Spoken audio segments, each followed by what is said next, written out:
Oh. Nak tengok tak saya tunjuk bancuh dalam cup pakai berapa banyak? Serbuk coklat kita ni. Okey, tengok saya bancuh. Ni cup saiz 16. Okey. Yang ni lebih kurang 15 ke 20 gram lah satu sudu ni. Bukan pakai 2 sudu, 3 sudu tau. Tengok saya buat. Okey.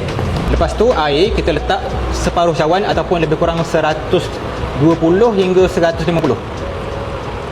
Okey. Tengok warna dia. Tengok tak, nampak tak warna dia?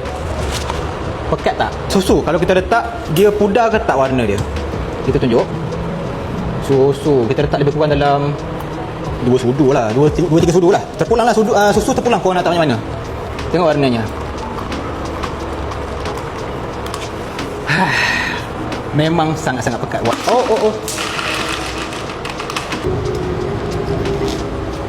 Memang puas hati.